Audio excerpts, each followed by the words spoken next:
Good evening, everybody. Welcome to Channel City Camera Club, to our November program night.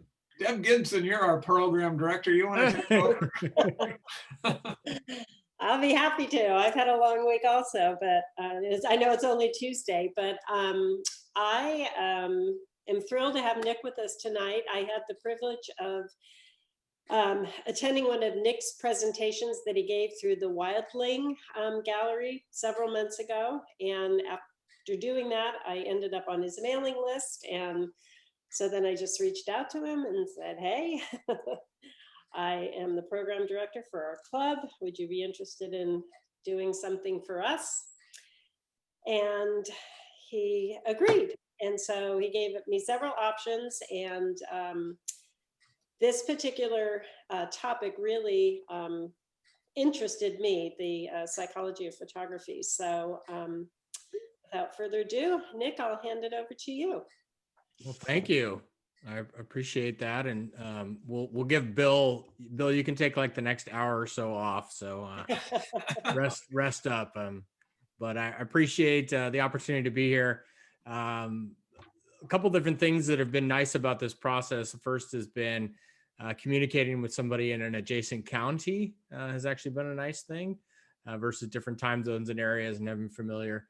The other part, which has been great, is Deb and Bill have been extremely responsive and extremely engaged throughout this whole process. So it's been really fun to be able to work with them on some one thing we'll announce towards the tail end as well of the presentation. So I'm glad to be here.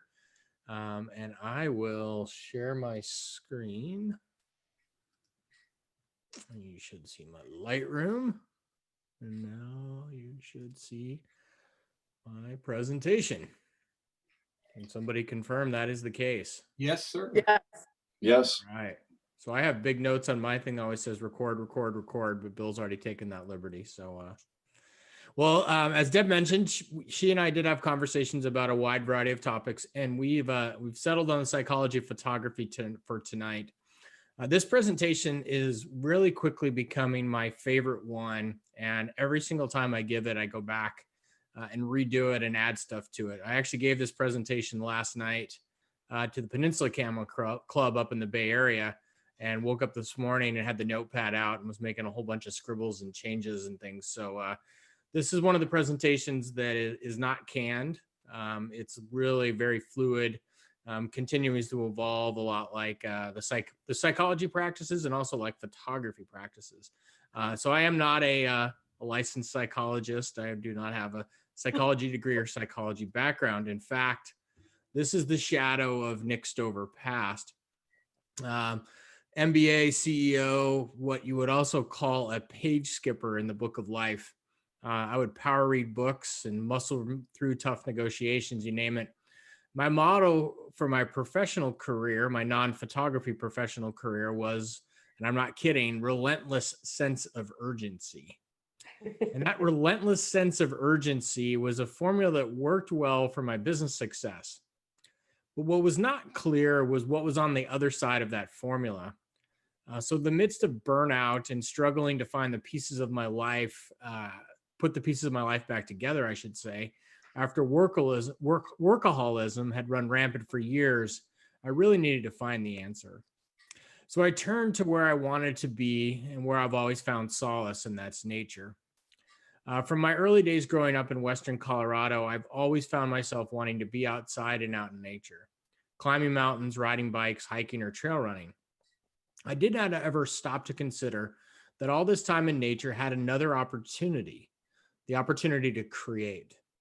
For the longest time, I didn't even think of myself as a creative, an artist, or someone who was with something to say through my work. For the longest time, I just wanted to take pictures, spend time in nature, explore, and share some elements of that. So where I found myself struggling was how to mix fluid intelligence and crystallized intelligence. I had really crystallized myself as a businessman. I had honed my craft in boardrooms and in spreadsheets. So I had a choice: continue to crystallize this part of myself, or really take this leap into a more fluid intelligence. With the global capacity to reason, the ability to learn new things, and to think abstractly and solve problems. But if I didn't choose to tackle, what if I didn't choose to tackle photography that same way I tackled business? I wonder how that would work out for me. So I got started on this journey of being a photographer. My intentions were not all wrong. I just took the wrong approach to how and where I would reach people with my work. As I poured time and money and effort into growing my Instagram, I discovered I was not finding my value, unearthing my voice, or producing meaningful work. What I was doing was not what I wanted to do, rather doing what I thought I was supposed to be doing, or in the worst cases, what others liked.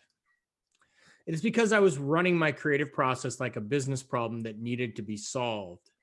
Sunset plus beach plus ocean plus lighthouse plus elephant seals is bound to equal great image.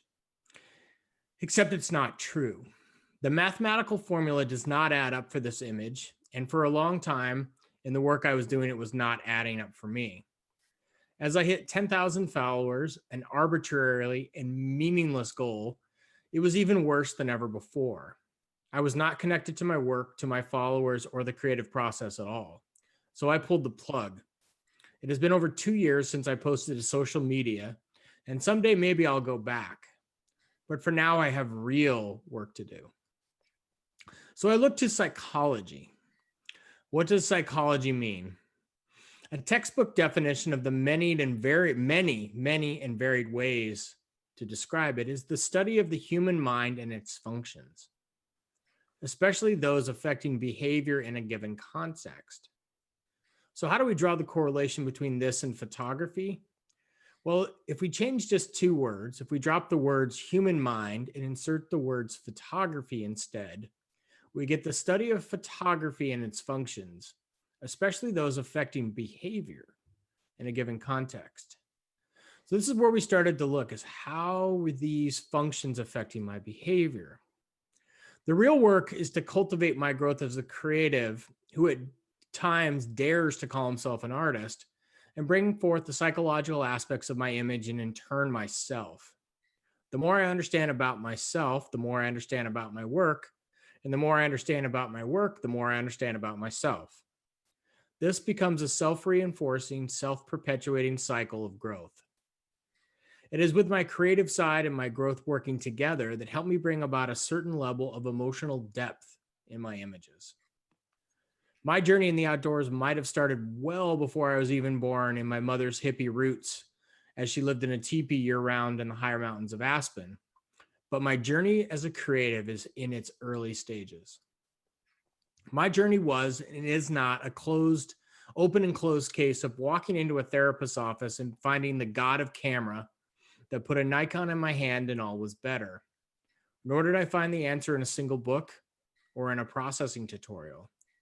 I did realize I was not the first person to go through these struggles. There must have been things I could do to adapt, learn, and progress on this path.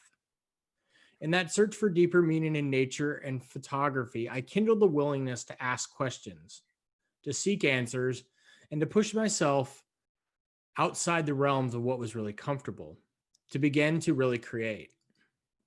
So the basics of what I hope to bring forward tonight for you is for you to study not just the camera manual, the latest Lightroom features, or top photography hotspots, and instead focus on something else. Psychology of photography is about studying and understanding the most important element in photography. That element is you. How do you react to what you experience in the field? What are you drawn to on your creative journey?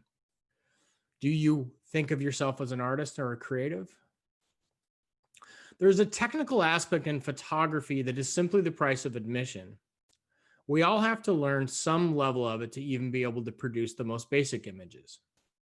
But overcoming the technical needs to create compelling images is something that the majority of people simply are unwilling to do. There's nothing wrong when limiting your technical understanding to that which is produced by a smartphone as you take snaps, upload pics, or share where you were and what you did or did not see. You can master the technical fairly easily, and over time you can continue to moderately refine it. But to master what your images mean to you or others, or what you were feeling in the scene, that takes much more. more patience, and that willingness to learn. It was only as I began to quiet my life that I started to think about how my images activated the brain and the mind. I couldn't even describe what made a scene compelling or why I was reacting to something, but I knew enough to be able to see it in the field sometimes. The cliche we've all heard as photographers of "you have a great eye," well, thank you, but the eye is only part of the equation. It's more than just the eye. We have to be willing to learn and dig and to question. In August of 2015, I started to get an inkling that there was more. I purchased this man's book to help me understand a portion of that. Viktor Frankl, to my knowledge, was not a photographer. Mr. Frankl was a survivor of the World War II concentration camps, and he was best known not just as the survivor of this horrific place, but for writing a pivotal book called Man's Search for Meaning. I don't even remember reading this quote in 2015, but when I reread it in 2019, it rocked me. Between stimulus and response, there is a space. In that space is our power to choose our response. In our response lies our growth and our freedom. As photographers, the world around us is full of stimulus. So what is it that inspired us to reach into our packs and pull out our cameras? What are we responding to? How are we responding to what we are seeing? One of the greatest things as a creative is that we have the power to choose our response. We hold the power in our hands and more frequently in our minds, where we make a choice of what to capture, share, feel, and see. It is in this response to this stimulus that we see the world as photographers that leads to our growth. The best way we can respond? To begin to understand the elements of our images, starting with composition. Mr. Frankl started to touch on the different ways of understanding the human mind. It is impossible to give you a quick summary of psychology or even to give you a useful definition of the broad term psychology. Some areas of psychology are very technical and require specialist knowledge of statistics or cutting-edge computer programming, while others areas of psychology require the cultivation of listening skills and reflection. Wait a second. Listening skills is just another form of observation, observing what is going on within me and also in the natural environment around me. So what is the top part of listening and observing is composition. The power of observation starts with the power of composition. Say composition to a group of landscape photographers and you might get something like, yeah, leading lines and rule of thirds. It's way more for me. The definition I've grown to like or adopt is the act or process of composing specifically into specific proportion or relation, and especially into artistic form. But if you take that textbook definition, you might run out and begin transplanting trees or moving boulders or dredging that beach to get things to look better and be more artistically aligned. I want to encourage you to think less about moving nature and more about understanding it, to think of it as elements. Ask most people what they see in this image and they might reply, sunset, water, seaweed, rocks. But what if you asked, what about the textures? How about the colors? How do you feel as your eye works its way through this image? What do you look at first? What do you look at last? What thoughts come to mind as you look at this image? Good composition is about visual flow in an image. It is about using the elements you are presented with in the field in a very cohesive way. How you use everything together in a manner to guide the viewer's eye through your image in a pleasing manner and encouraging them to stay and to explore your image longer. Where do you want the viewer to enter? What do you see as, or what are the things that are keeping them in the image?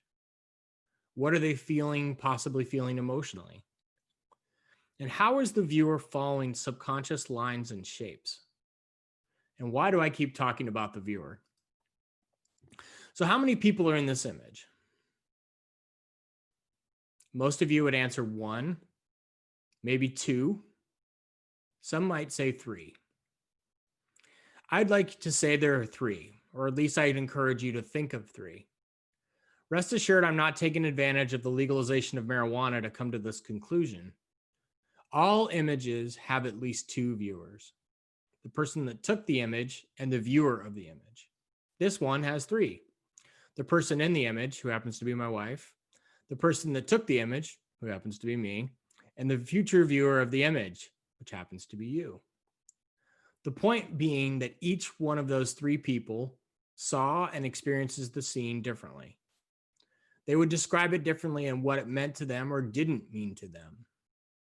The viewer, unless they are a very technical photographer, might not care about the technical mastery in which many photographers describe their work. Most viewers are more focused on what might have been like to be standing on that knoll overlooking the glacier lake as the sunrise gave birth to an amazing day. Or how did it feel to get that cool breeze, that last burst of cold as the warmth begins to flood into the landscape? If you showed this image to a technical photographer or even a technical thinker and asked them what they see, and you would probably get descriptions like rocks, seaweed, water, cloud, sun. Or technical details like a long exposure taken with some type of a neutral density filter on what probably is a carbon fiber tripod that was put together with the use of some app to predict sunset times and tides. So I want you to put the technical aside and instead focus on the visual elements. How does your eye move? What are the lines and how do they direct you into or out of the image? Do you begin to form any shapes or notice any patterns? What about the colors? How do they make you feel?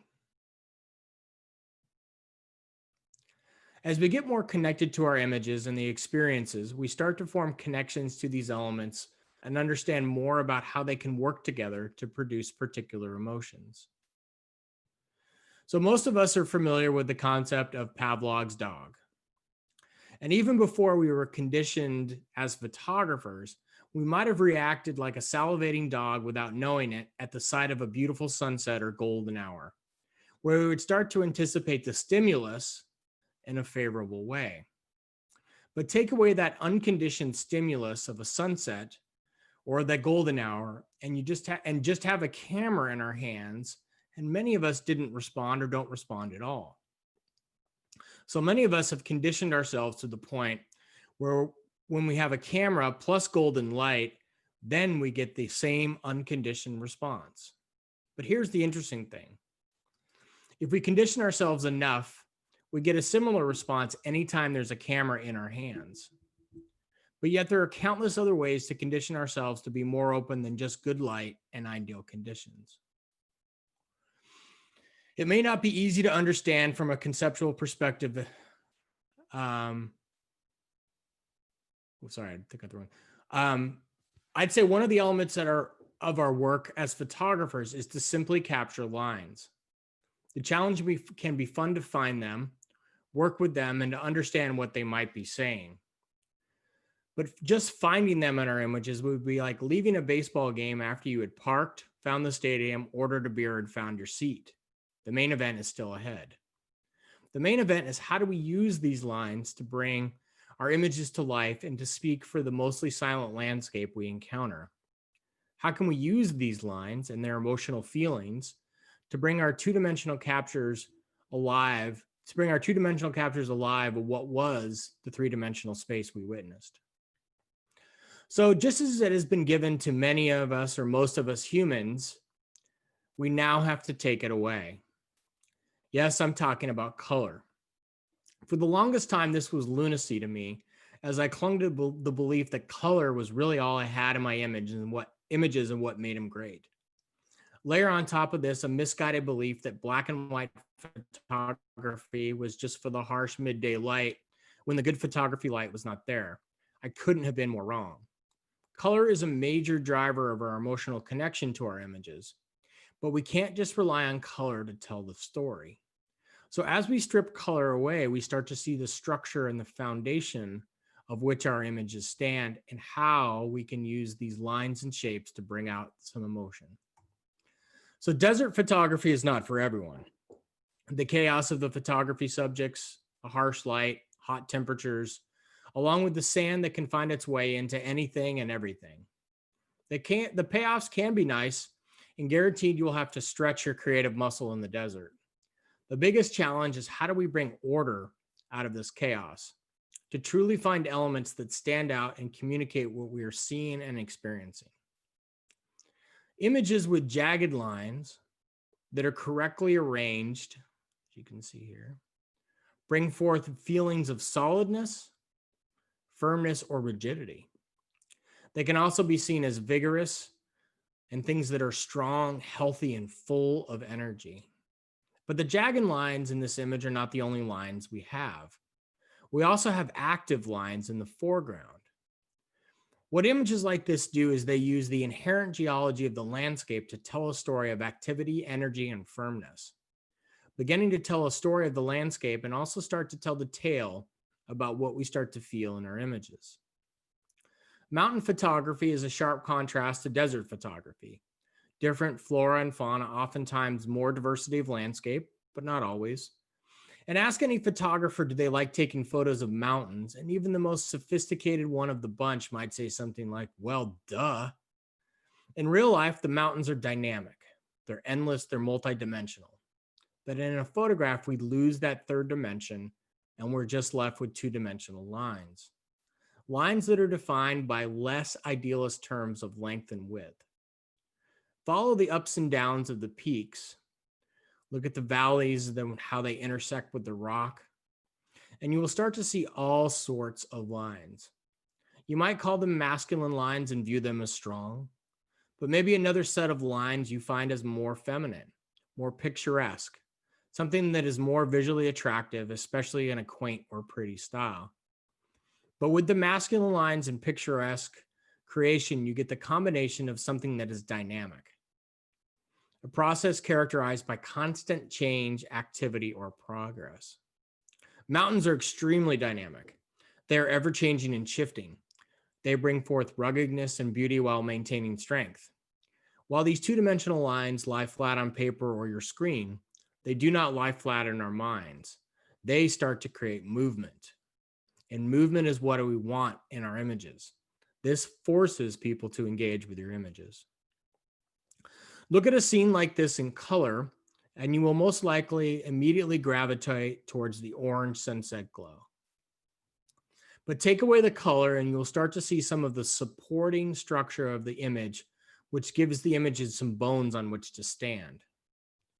Passive lines and the sand ripples on the beach are accepting or allowing of what happens to them without active response or resistance. People could walk on these lines. Waves could crash in and wash them away. The water could drain away, drying them out. These lines are open and allowing, not showing force. Look at the positive and forceful lines in the waves crashing, lines that are confident with no possibility of doubt. They have traveled a long way to crash forcefully on this beach, sometimes even described as bold and having a strong or vivid appearance, while also possessing an assertive presence. When we have the parallel lines of the second level of waves after the energy has been dissipated, these lines are free to exist at the same time or in a similar way to each other. Some of their power has been removed, yet they are still regal. And not all of the horizontal lines in this image are in the water, as we look to the horizon line of the clouds and see calmer lines that are not showing or projecting a feeling of nervousness, anger, or other strong emotion. And finally, we see the pier with its distinct, very direct line extending or moving from one place to another by the shortest route without changing direction or stopping. And all this time you thought you were just looking at the bird. Any idea what draws you to waterfalls? Any of you that have ever stood close to a raging torrent and tried to carry on a conversation would be hard-pressed to say peace and calm. I say it's strength and stability which draws us to waterfalls. Strength is the capacity of an object to withstand great force or pressure. Waterfalls feel like they are powerful, but in that power you also see and feel stability. What is more powerful than a soft substance like water that cuts through a hard surface like rock? Have you ever looked at a waterfall and thought, I wonder if it'll tip over? Not like a tree, waterfalls bring about stability as something that's not likely to give way or overturn that which is firmly fixed. The most common element in most images is the vertical line. They are almost everywhere. But when was the last time you stopped and thought, hey, look at those great vertical lines versus exclaiming, wow, look at that tree? Feeling inspiration is one of the most impactful things we can have in our images or feel in nature. This is the invitation nature extends to us to be mentally stimulated to do or to feel something. If we can build upon the nobility of vertical lines and their imposing or magnificent appearance, we start to also bring forth the dramatic, exciting, and impressive. Beyond the nobility, you might also notice lines in opposition. In this image, we have life and death, both having vertical lines in their trunks. Sometimes vertical lines can cancel each other out, but in this case, they create conflict or competition between the life and the death. But these lines also can encourage us to rise. This regal tree still stands tall. It attains something even in death. If I asked you, do you like the sand dunes, and assuming you can put aside the pain they cause your gear, the possibility of heat in a desert environment, and the difficulty to get the variables to line up, most photographers would confess absolutely. So what if I asked you, why do you like the sand dunes? I guess it's the flowing and rolling aspects, how they feel smooth and look smooth. But you know there's more. The smooth flow of sand, which most of the time does not have abrupt stops and starts, is calming. The swelling nature of the dunes and how they ebb and flow gives the brain peace and calm, while the sliding nature allows your eye to move, flow, and roll in gentle undulations. Images like this can evoke feelings of currents or streams, where your eye flows down over the dunes and out into the distance. But there's a little more. The way the angles flow in a downward way is not structured and evokes elegance and grace. The human mind is a meaning-making machine. Any place it can go for elegance, smoothness, and grace, it will likely want to spend a lot of time there. But what is the opposite of falling? Rising. Yes, when we rise, we can also still find refinement, which are improvements done in a precise or subtle manner, like the refined, smaller dune in the background. But we also find optimism and feeling hopeful and confident about the future, like in the middle portion of the dunes, as these maybe aim for success or purpose, or maybe even some happiness as they rise. Or maybe like in the foreground dune, we seek to find a more primitive or simple experience, one with a basic level of comfort, but one that is easily understood. It did not take immense strength for this smaller dune to rise, and there's a subtle confidence as the smaller dune shares the space with the bigger dunes. Regardless of size, there's a feeling of motion as these dune lines rise and take you in a different direction from where you started.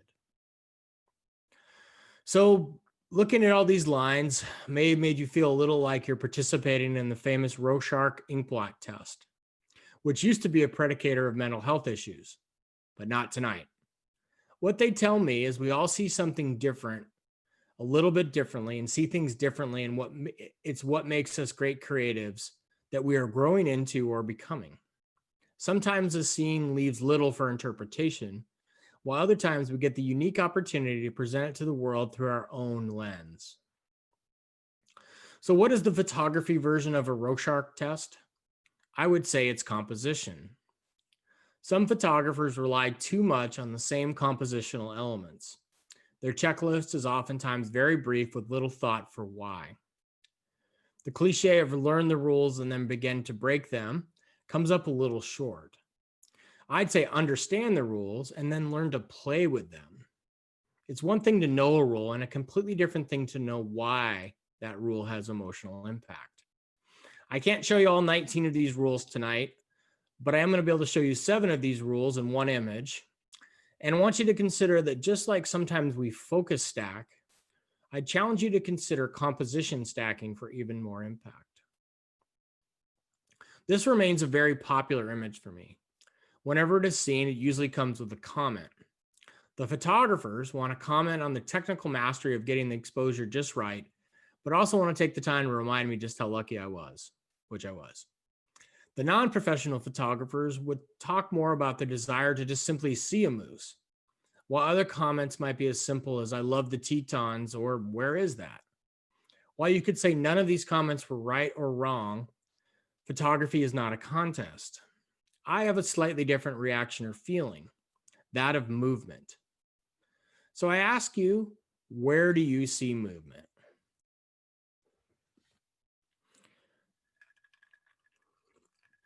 Many of you will respond, the moose. It's a trick question, right? You're correct. But triangles and diagonals also create movement. What's probably occurring as you look at this image is your eye will follow the line. It will find the triangles, the eye will follow and read this image most likely from left to right, following the peaks up and down and back up again, working its way through the image with movement in the mountains just as well as the movement of the moose. There's a certain level of tension that is created in the image between the triangles of the peaks and even the triangles of the trees that also creates even more movement. So we came tonight to talk about psychology of photography. So let's talk about what you might feel. Some of you might feel jealousy that I captured this image, but I want to remind you today again that photography is not a competition. So hopefully what I'm hoping you feel is calm.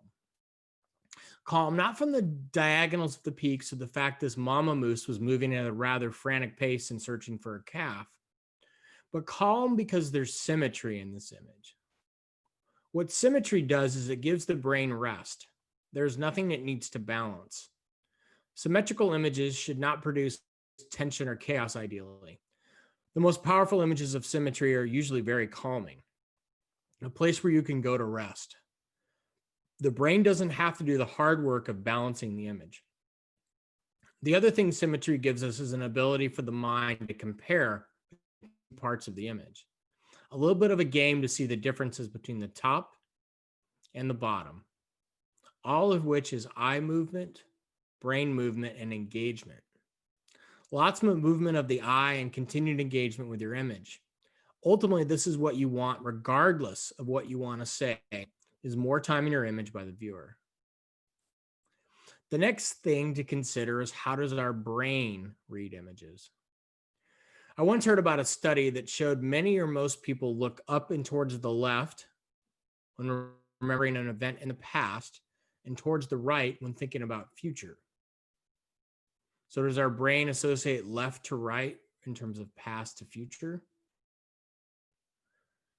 But think also about how we read images. We read left to right in our day-to-day. So that is how our brain is trained. The brain likes to follow movement that's going from left to right. Same thing on the need for space.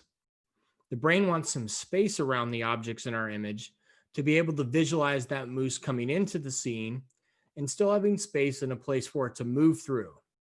Same thing all around this image, from the mountains to the reflection, not making the borders of the image feel crowded. This is also similar to the concept of negative space. Space for an object to move into. It's not just the moose, it's also the mountains. They need the brain and they need space to feel like they can grow into that space. So creating space for something to move and for the eye to move around. The brain is then allowed to do not feel compressed. It can begin to imagine what happens next or to simply rest. Well, not sure you believe me? Good for you. It's normal to want to challenge and discover things for ourselves. So let's look at this image. What does it look like going from right to left? For those of you that know the Tetons, that in itself feels strange. What I notice is the angles of the mountains, I seem to notice them a little bit more. While for some reason the moose seems more crowded and she doesn't seem to flow as well through the image, almost like she's moving uphill and there's more resistance versus an easier flow. But you want to compare, right? I told you the brain likes to compare. Now you can look at it and say, which image do you like more? It's still the top for me, the left to right. It feels less compressed. It feels like it has better movement, but why? It wasn't just the image in the scene. We also want to see space around our visual elements. So how does this feel to you? Crop this image down and it feels super compressive. The image takes on a much different feel. The eye and brain can't quite complete the animal, and if puzzled and confused, will oftentimes leave a scene. Okay, so before we move on from this image, is there anything else about this scene that brings it to life? Maybe even makes it feel three-dimensional? One of my favorite meals, indulgent treats, whatever you want to call it, is a cheeseburger, or even in this day and age, a Beyond Meat burger. One of the things I enjoy about a good burger is the layers: the bread, the patty, the ketchup, the pickle, the cheese, the red onion, the lettuce. Those layers all bring something to my meal experience. Put another way, you might even say it brings my burger some depth. So the final component of this image is depth. Your eye will always end up at the brightest part of the image, where it will make a decision to exit and move on or stay a little longer. Layers in the scene allow the brain to section off areas of the image. The reflection in the foreground leads you to the moose reflection, which leads you to the moose itself, and into the grass, and then the trees, and then the fog, and then the mountains. It might even then go through the depth of the colors, from the more bluish reflection to the greens of the grasses and the trees, to the white of the fog, and ultimately, and oftentimes, end up at the red alpenglow of the Tetons that are showing off their fresh August snow. So think of depth like a good sandwich. Something else that has depth is something that's called Beck's cognitive triad. And if you haven't experienced this at some point in your photographic journey, well, then you probably haven't fully taken the journey or tried anything new. We might hear things like, in this, it's all been photographed before, or there are just so many photographers, how could I ever get my work to stand out? But unfortunately, that doesn't stop with the views of the world. This element permeates at times into our own views of ourselves in the future, where the narrative might start with, I'm never going to figure this out, I started too late, or there's just too much to learn. Here's the thing, none of this is actually true. But unless you've been shooting Polaroids your entire time, you would face down at least one of these sneaky things at one point in time. The key is to not let them get us down. These sneaky little gremlins that we pack into our camera bags are not our friends. The truth is, your work is not perfect because you're not perfect. And that in itself is perfect. So now that we've resolved that, let's talk about some truths. So as we evolve as photographers, we have many choices to make. Creative choices, choices about where we want to explore, what we want to make images of, the list goes on and on. One thing we cannot control, we simply cannot control the eye of our viewers. The eye and brain doesn't have a choice. It will not follow where you want it to go, nor will it abide by some belief that you have of where it needs to go. So is it pointless and we should just surrender? The truth is that while you can't control where the viewer's eye will go, you can greatly influence its path. We can tell the eye or help the eye where to go with color, shape, texture, and brightness. And by doing so, it'll find the areas of contrast, luminosity, and detail in our image, but how? So if we can't control the eye, I guess we should try to figure out what that meaning-making machine of a brain that we haul into the field is subconsciously telling us it sees. There's 16 elements of how lines form shapes and what those mean. For tonight, we only have time to talk about the most basic. The most basic shapes we learned in elementary school: triangles, rectangles, and circles. And that teeny tiny portion of the most important thing in the landscape photography, light. Most photographers connect to mountains more than other scenes, but why? Well, someday soon, I hope to give an entire talk just on the beauty of the mountains. And while the mountains can be dangerous, the triangle shapes contained in most peaks brings out feelings of performance and security and the state of being free from danger or threat. Most of all, triangles bring forth stability. So I ask you to pick out the triangles in the image. Look in the trees, the tops of the trees, the different sizes of the trees, in the lower parts of the trees. Then look at the shadows in the lower parts of the mountains, the inverted spaces in the sky, and the peaks themselves. In a world of instability and insecurity, you get stability and permanence in triangles. Explains a portion of why I'm so calm by mountain settings and oftentimes feel more grounded. Ask you what I see here, and I might hear Lake Powell. Others might talk about the elements of the image, the water, the rocks, the sky, and the clouds. But I'm suspecting others of you would say horizontal lines. Yes. Every image we create starts with 2 horizontal and 2 vertical lines, the frame of the image. And what do horizontal lines form? Rectangles. Rectangles signify stability of an object that is not likely to give way or overturn. Rectangles are about objects that are firmly fixed. There's also strength in the capacity of an object or substance to withstand great force or pressure, and how they have the state of being unified or joined as a whole. But also these rectangles work together to create depth, levels, layers in the image, and how all the images and layers and levels of the image work together. I guess rectangles and triangles, well, you could say they're a little abstract, but what is not abstract? Circles. Circles are actually not that prominent in nature, but they have huge emotional meaning. They bring forth immensity through their extreme large size, scale, or extent of something. Moonshot, anyone? While other times they're about vastness, that of a very great extent or size.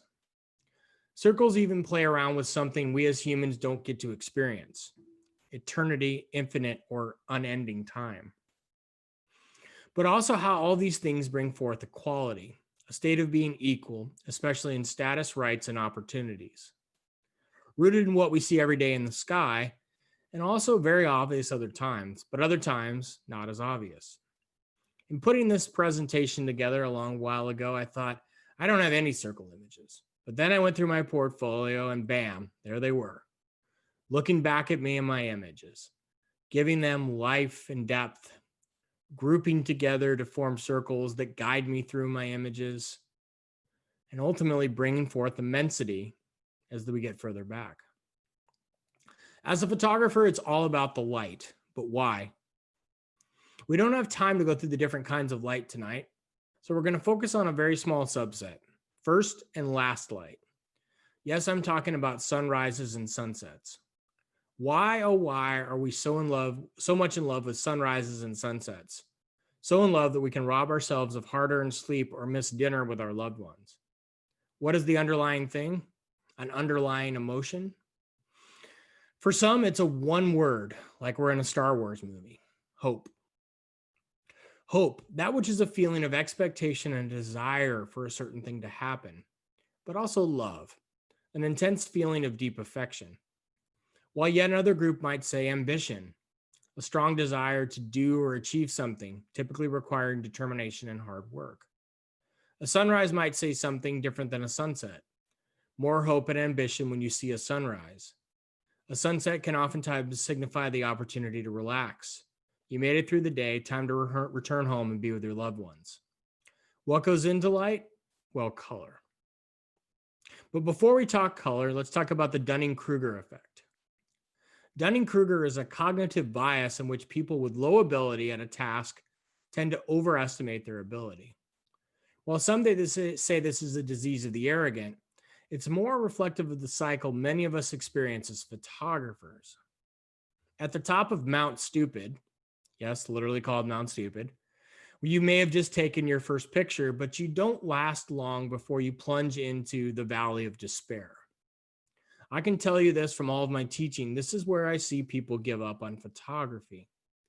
The key is to begin the slow climb out of the bottom and onto the slope of enlightenment, where things start to make sense.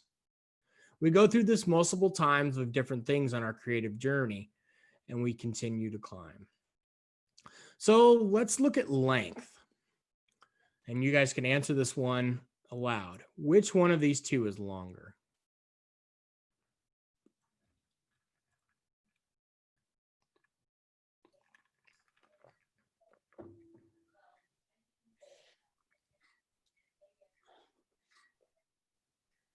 Well, are they the same? The one on the left looks longer. One on the left looks longer. The one on the right looks longer to me, but I One on think the they're right the looks same. longer. Okay. We got left and right. We got left brains and right brains. And Left. left looks longer. Yes. Okay. I would say left looks longer. All right. Well, it's an interesting experiment. Okay. So this is not, this wasn't some type of eye test or sanity check. Most people will say the one on the right looks longer. But I can tell you they're both the exact same length. And the reason is blue or cooler tones in our images tend to recede or fall back. Think of atmospheric haze. Think of the blue haze on the horizon. Think of everything else. Warmer tones tend to advance and will grab your attention first. But why? And I'll show you why. Remember when I said it's because the eye doesn't have a choice? Well, it's because it doesn't. The wavelengths of really warm colors, maybe that color is not warm enough, are just simply longer. So unless you have defective cones and rods in your eyes, you are genetically wired to see the longer wavelength lights first. Color theory is not theory. It's based on how your eyes look at light and the wavelength of those particular types. It's also where we set the moods and begin to tell a story. All color we see in the world comes from some combination of three primary colors, red, yellow, or blue. These three colors combine into three secondary colors, green, violet or purple, and orange. From here, things get much more complicated into the endless name of different tertiary colors. But what colors give us is cools and warms. And how do we speak about them oftentimes as photographers, and what do they really mean? It's not just about the warms and the cools, but how they relate to each other in emotional context. The thing is, cools and warms are called complementary colors. Complementary colors are pairs of colors that are across from each other on the color wheel. So just as black and white are opposite values, complementary pairs are opposite colors. Side by side, complementary colors help each other to stand out and appear more intense. Conversely, when mixed, they are like positive and negative numbers and oftentimes just cancel each other out. They will reduce the brightness or intensity of each other. There are between 5 and 7 color schemes that are widely used and accepted as having design elements to them that serve to evoke particular feelings, emotions, tones, or tension in our images. Coincidentally, Adobe has a great free web-based program called Adobe Color, which can map out your color schemes. Today, we're only going to be able to talk about the two most common. 30 people on. If I had to pick a favorite breakfast meal, eggs and bacon. Without discussing the specifics of what type of bacon I like or how I cook my eggs, I present these are complementary foods. They're opposites of each other. Where the salt of the bacon complements the less salty eggs, and where the blander flavors of the eggs complements and offsets the richer bacon taste. Kind of like peanut butter and jelly or soy and wasabi. Colors that are opposite each other on the color wheel are considered to be complementary. Reds and greens or blues and oranges. The high contrast of complementary colors creates a vibrant look, especially when used at full saturation times, like a sunrise or a sunset. Complementary color schemes are tricky to use in large doses, but work well when you want something to stand out. It creates a visual tension of the eye going from one to the other and back again. But not all color is complementary, and while there are multiple schemes, there is one that brings more calm. If complementary is peanut butter and jelly, then analogous would be eating along the same color scheme. Today, I'm only eating green. Tomorrow, I would only eat red foods. Analogous color schemes use colors that are next to each other on the color wheel, like you can see up here. They usually match well and create serene and comfortable designs. Analogous color schemes are often found in nature and are harmonious and pleasing to the eye. You still need to have enough contrast when choosing an analogous color scheme, so they work well oftentimes in forest scenes. Behind the color harmonies, there's psychology lurking beneath and the emotions that they evoke. I caution you to not get too technical, as there is an abundance of color theories from all walks of life. People make their entire career off of color theory, and based on the last time I went to the paint store, there must be entire floors of people at Sherwin-Williams that are coming up with new color variations. So rather than go into the estimated 10 million color variations that exist, we will focus on 6 and what the 6, the primary and the tertiary or secondary, excuse me, and what they bring out emotionally. So what is your favorite color? All sorts of surveys from different countries, ages, etc. But for the most part and almost across the board, universally, blue wins.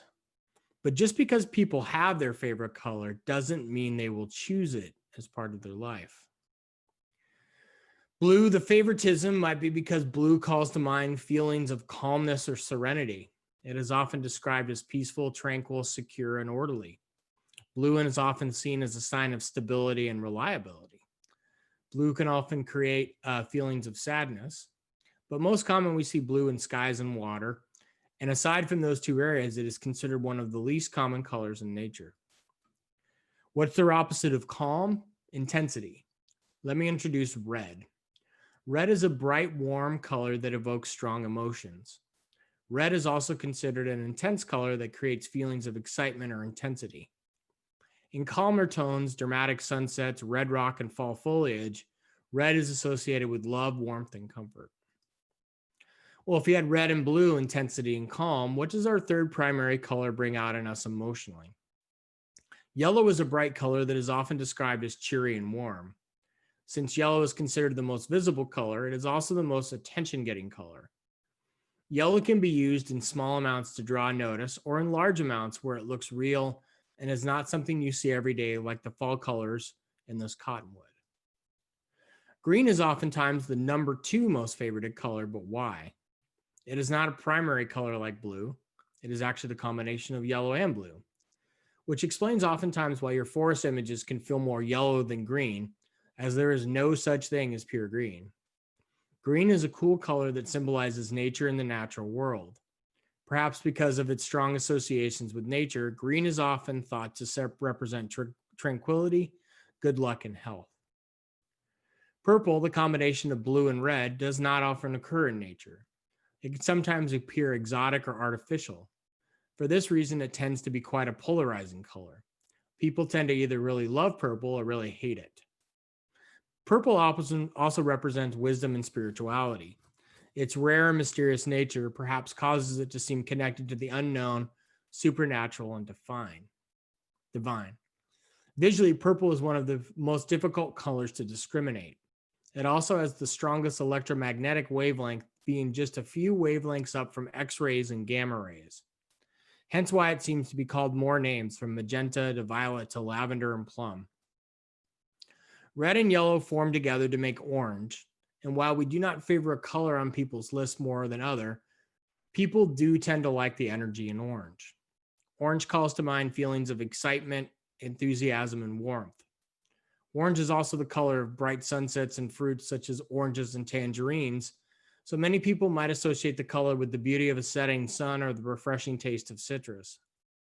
So as the sun begins to set on the main portion of our presentation, I want to briefly shift to some of the ways to look at psychology.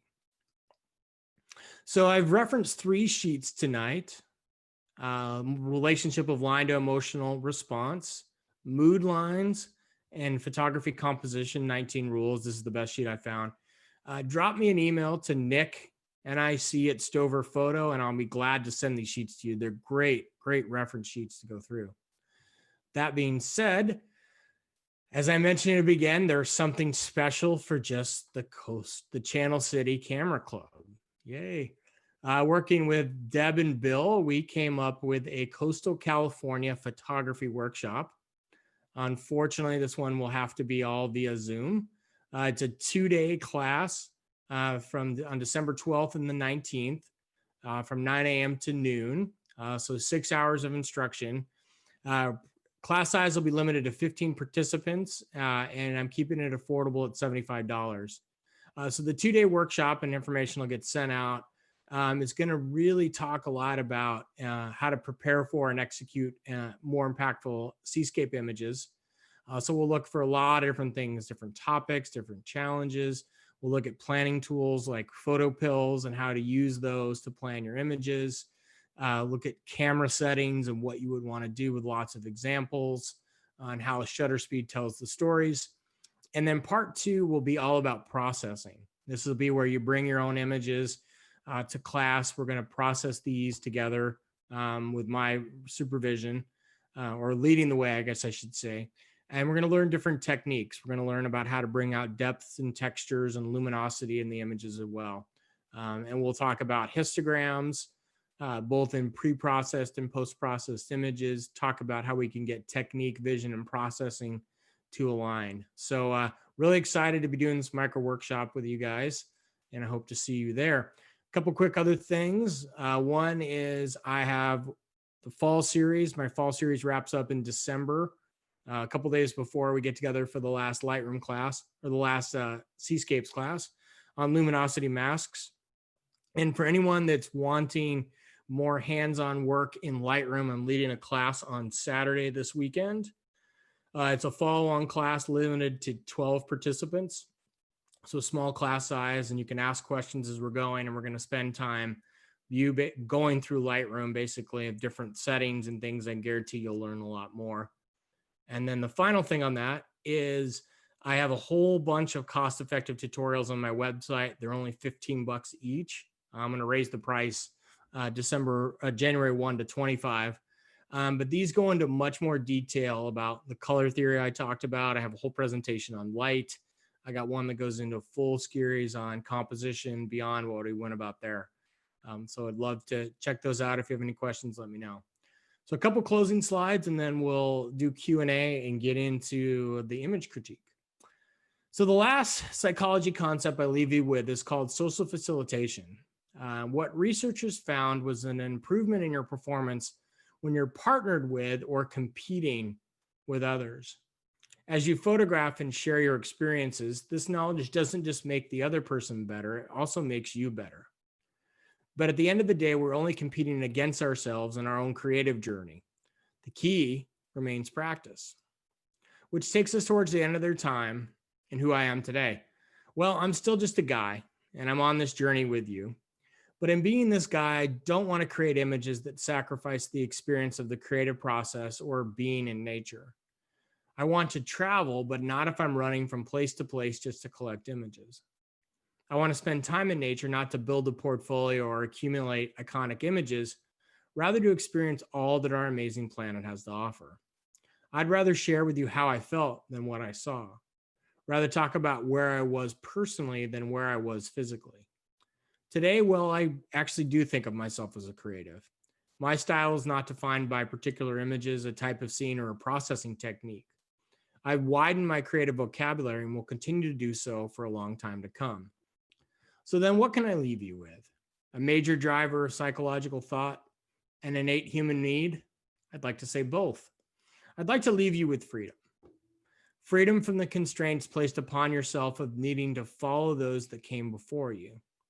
Freedom from holding yourself to an artificial standard of how you need to judge your work compared to others. Freedom to create. You don't need to follow formulas.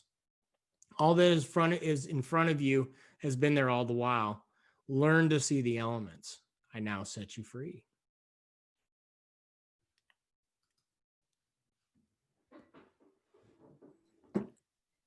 Okay.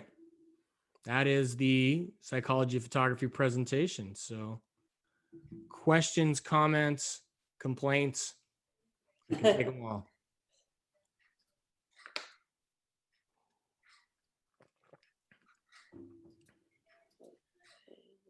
I have a quick question, Yes. which has nothing to do with what you said. I was just curious. That picture of Yellowstone, the pool, Yeah, the Grand Prismatic. did you get that with a drone? I got it with a plane. Oh, with a plane. Wow. Yeah. So if you can prove you have, so I gave a presentation in Idaho, and that was the top question that everybody was asking before the presentation because they go to Yellowstone a lot. If you can prove you have photographic interests, you can actually charter a plane out of Jackson to fly over the Tetons and then fly over Yellowstone. but you have to, it can't be it's not a scenic sightseeing trip. It's a full blown trip. So Well, your presentation was amazing. So I'm sure thank you. people have questions, but I'd throw that out.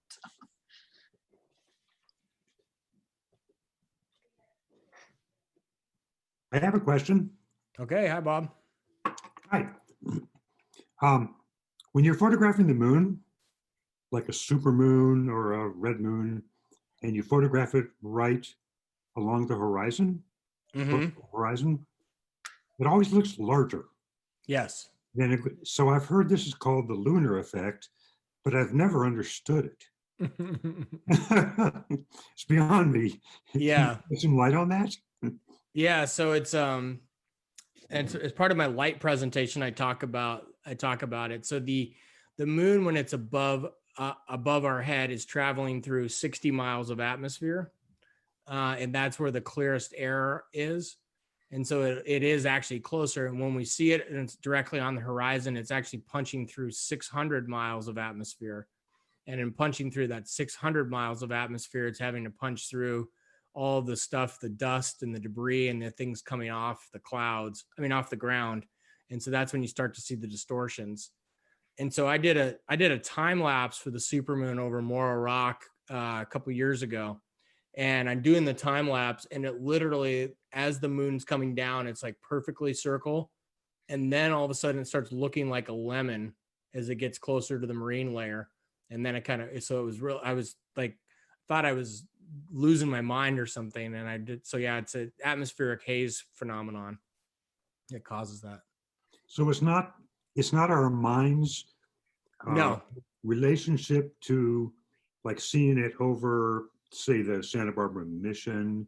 Nope. It looks so Yeah, much because I have the sequence of the images that you see it in the, and I can, if you send me an email, I'll send you the time lapse. You can see it on the camera changing like it changes on the camera.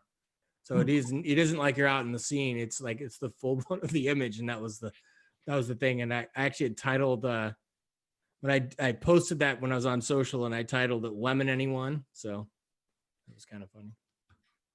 Thank We you. got somebody, so it's a Google Moon illusion.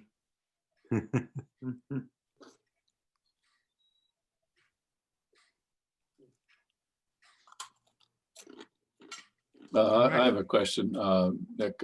Thanks hi, for the Zoltan. presentation. There was very a lot of information there, a lot to absorb. My question is, your images are very, very sharp, at least most of them that you showed tonight. Do you use focus stacking when you create those images? I don't have, trying to think, going back to mentally through the presentation, I don't have any focus stacked images in here, this Okay. presentation. And so I shoot a lot between f11 and f16 on aperture. Mhm. And so that's, and then probably the bigger key that I do is I don't pre-sharpen very much in Lightroom. And then I do almost all of my images, or I should say, if I'm doing it correctly, all of my images, I go through a web sharpening protocol or actions in Photoshop. Mhm. And so I'll web sharpen them and then convert them to sRGB color space, which is better for monitors, which brings that sharpness out. So, Mhm. so I don't use like I don't use AI sharpening or anything. It's just the techniques I use, the Mhm. sharpening Okay. stuff. So, Thank you. yeah, good question.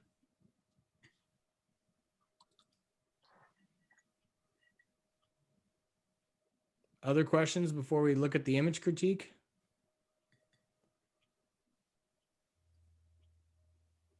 It's a quiet group tonight. I feel like I'll have more questions after I hear how you do a critique, Okay. just to see how you're applying all those, all the different principles to it. I think I'll have it'll sit in. I'm still not good enough to be able to consistently apply all the principles all the time. So Well, that is a question I had, is every photograph, do you end up with all, is your fallback position to make sure that at least something from those lines and moods is in there. So that's the part of the presentation I'm going to be reworking, is how to take it better into the field. So I give you a ton of information, obviously, but then how do you take it into the field and actually apply it? And the part of this is trying to get moods to align, is the way I look at it.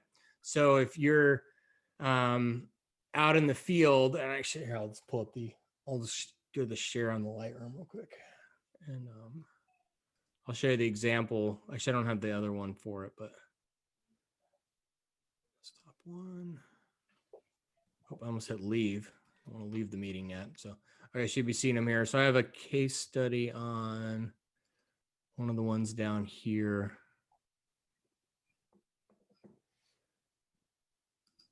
And I'm trying to find the exact image. Sorry. Probably tried to pull it up too quickly, and then where the heck did I put this one? Had it last night. I was looking at it.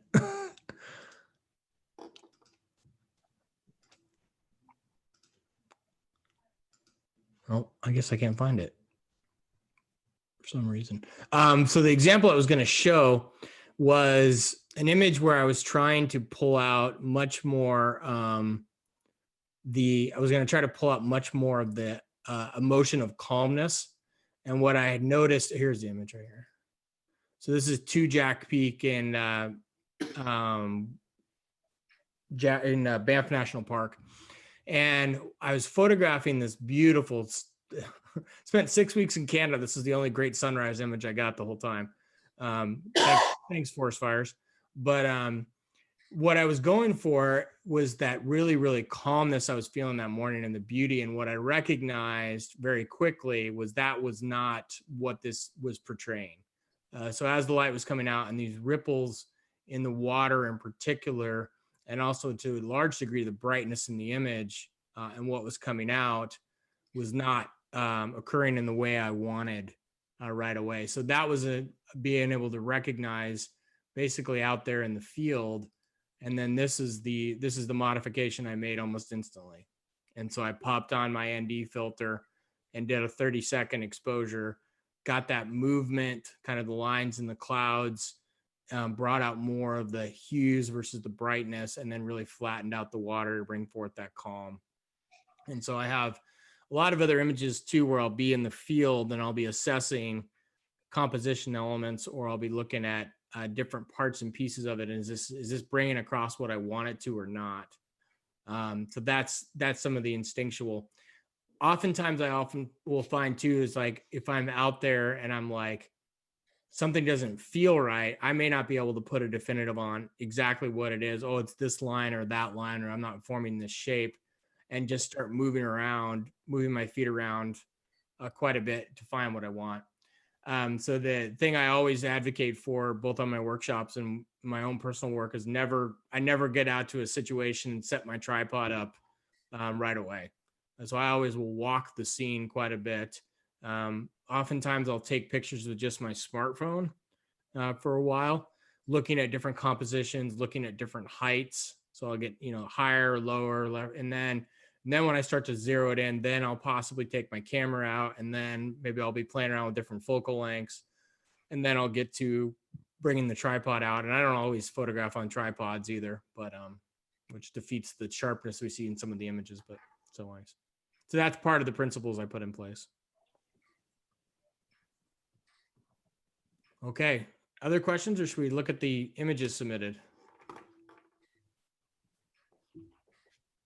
All right, well, feel free to ask questions as we're going through this portion. I gotta move my camera down now a little. Yeah, I think just quickly, he's got him in Lightroom, so he might. All right, so I've got 15 that came in. And so this is gonna be a little different than probably some of the other critiques you're used to. What I like to do in my critiques is less about the technical per se, and much more about the how we can make some tweaks or modifications to the image using the tools in Lightroom. So we some of them, I didn't actually spend a lot of time looking through these images, which is actually probably good. for all of us. So I'll be able to go through them and kind of talk about them, but I'm not gonna like some critiques will really pull them apart in different areas. I want to focus a little bit on just specific tools that I use.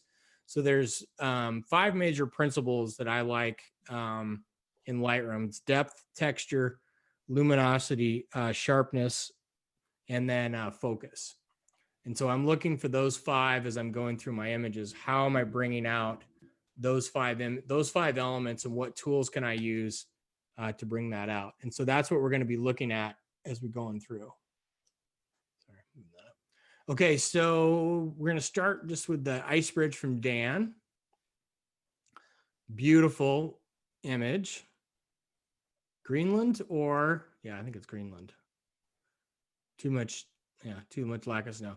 So great image. You've got the scale of the boat, giving some really strong scale back to the ice bridge. It looks like he's already done a fair amount of selective darkening to get those the whiteness to really pop on the glaciers and what's there. So I like what we have going on there. This one, if we want to look at traditional kind of rules, composition rules, it's potentially a little bit more sky than I would want to see. So I possibly would consider kind of cropping down just a little bit. We're still giving that boat room to move into the scene in that regard, but now we're bringing the focus in more with a little less sky. One of the other things I oftentimes will do is I will flip the image as well. And this is the rule of the left to right portion.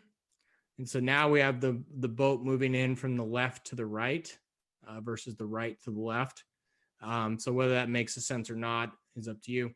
So what we're going for is when we talk about depth, and one of the ways of depth and the way the eye works is the things that are closest to you should be the sharpest. And then as you get further away, they become less in focus. So this area back here doesn't need to be in focus, but what we're going to want on the depth and also the texture is as much texture and depth on the iceberg itself. And so a couple things I would possibly do, I use the adjustment brushes quite a bit. So I have the adjustments, I have some custom brushes that I've built. I have one that's just called Enhancing Details. And it pulls up my exposure, my shadows, my whites, my texture, my clarity, my dehaze, and my sharpness. And then I'll come in here and just kind of shrink down my brush a little and just hit the iceberg, so to speak, not hit the iceberg literally. And what I'm doing is trying to pull out some more of the mid-tone contrast. So I'm pulling out through that image. I'll shrink it down a little bit and just come across here. And what those brushes right there are bringing out mid-tone contrast. And so it should theoretically be bringing out that detail, which it is, just a little bit more in the image. So as we're going through there. So that's one thing I would look at for in terms of a tool, is to try to really keep the focus on that particular area within the image. The other thing I would consider doing is I could pop over into Photoshop real quick, and I would probably clean out these little ice specks down here.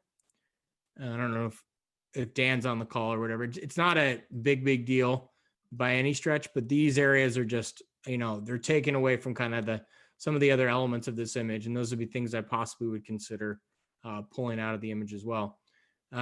Aside from that, I don't think I would tweak a whole ton of stuff. Maybe I'd come in when we're looking at our histogram.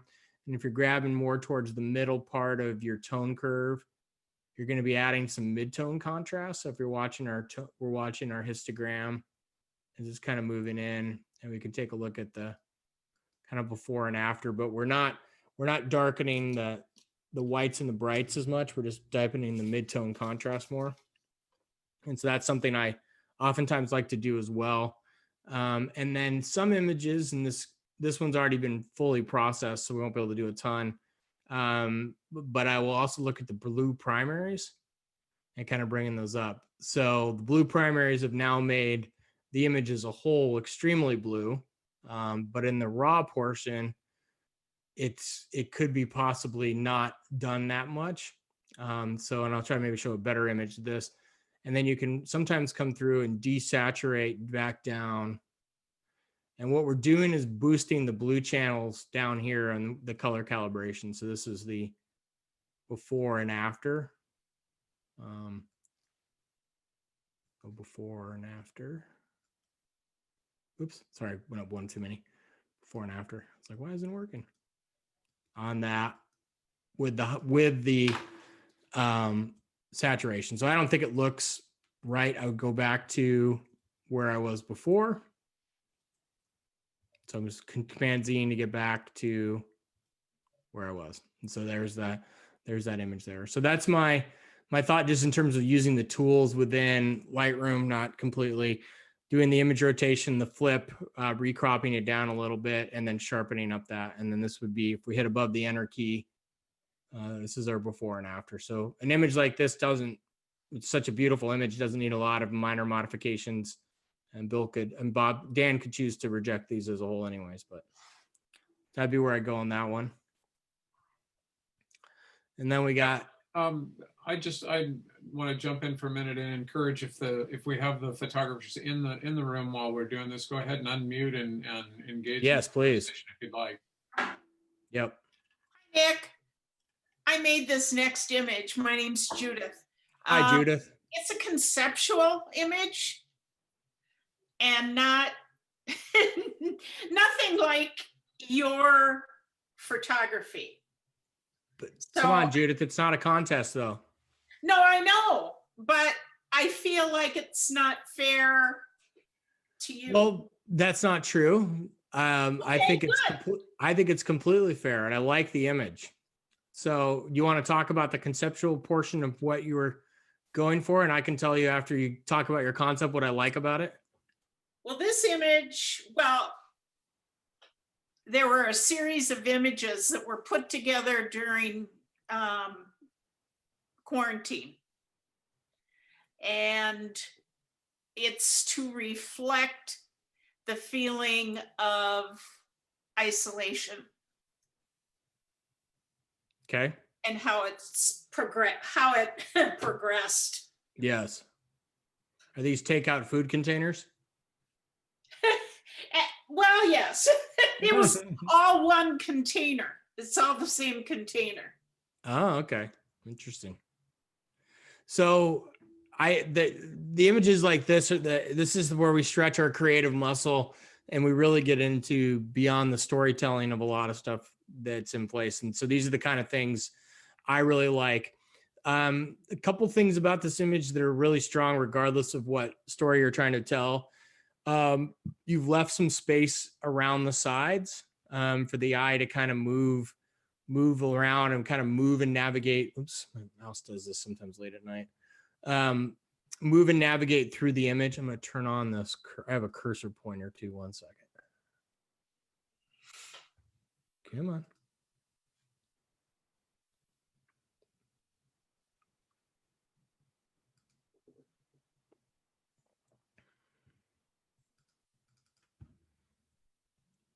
All right. So when I turn on the cursor, now we'll be able to see it better. Okay. So we have room to move around the outside of the image, which is good. We have space in between them. So the things I would consider just from a compositional perspective, there's one of the composition rules I didn't talk about, which is called rule of odds.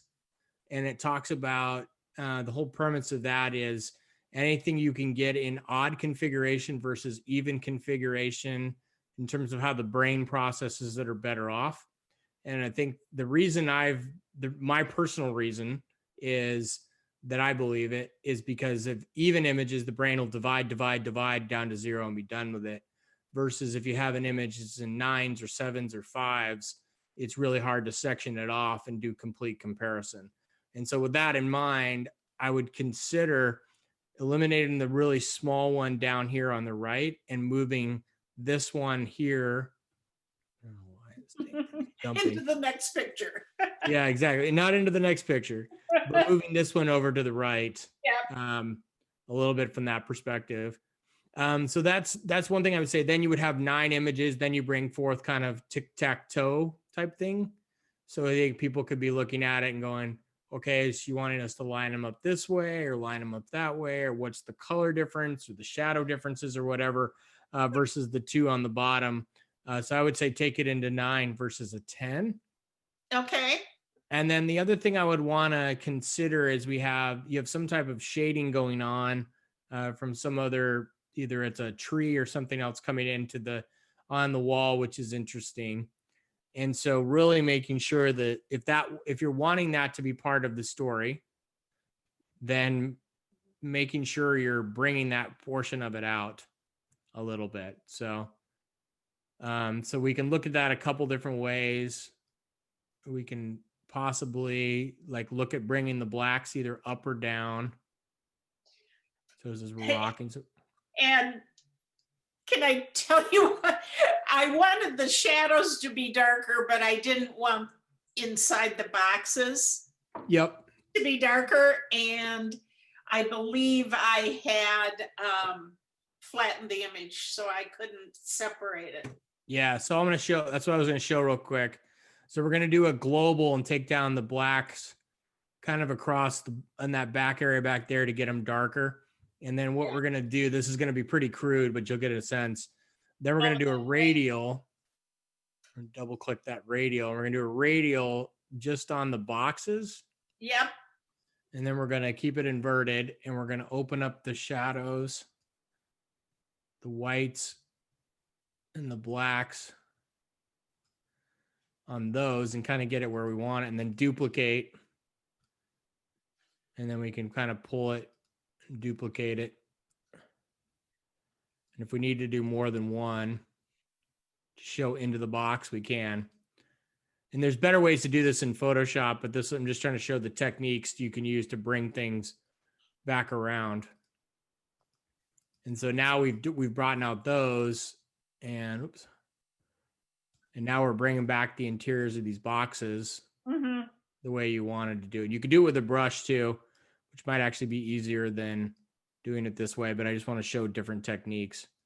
But now you can adjust each one of these, you can adjust what's in place in terms of the radial.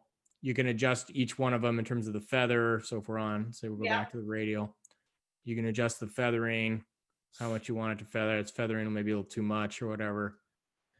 So that's one thing. The other, you might have done this a little bit or not, is I would vignette this image as well, kind of coming in from the left and really darkening with selectively, and we can play around with the midpoint ever so slightly. We're kind of taking the midpoint. You can see it coming in and out all the way through as well. So these would be the things those are the things I would say on the image. Thank you. And there's your before and after. So we brought out some of those a little more, showed it in the boxes. So yeah, I don't like the effect on the boxes on the interior. Because to me, it throws my eye off. I wanted this to have a real, well, never mind. yeah. You've got other things to say. Yeah, no, and that's, I appreciate you showing me this, because that's the basis of what I'm sending. This isn't the be all end all, do it my way or whatever else. It's trying to show different techniques that you could use to bring certain things out. So, you talked about the not having the fourth box on the bottom. Yes. I understand the balance of the 9 squares. I wanted to throw things off a bit by adding that small one, like now there's almost nothing left. And it was an add-on kind of thing. I'm not describing it well.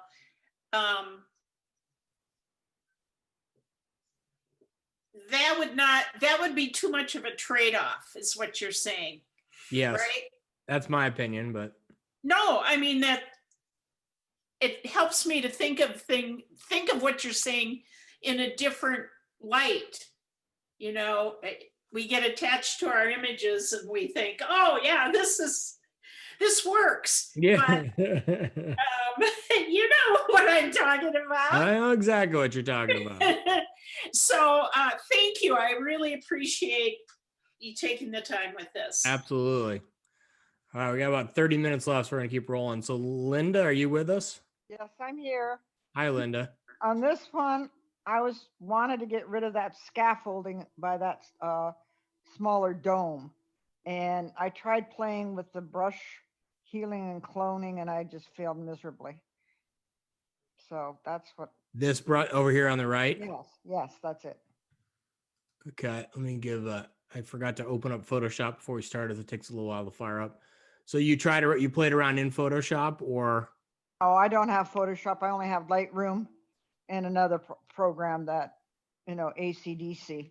And just, I was trying with the healing and cloning brush. Yeah, it's absolute, with all respect to it, it's an absolutely, it's good for little teeny tiny things.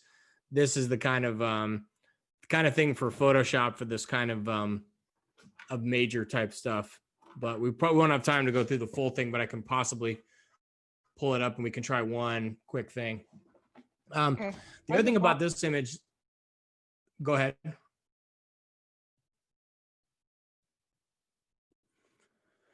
So a couple of things I want to say on this image is before we pop it into Photoshop.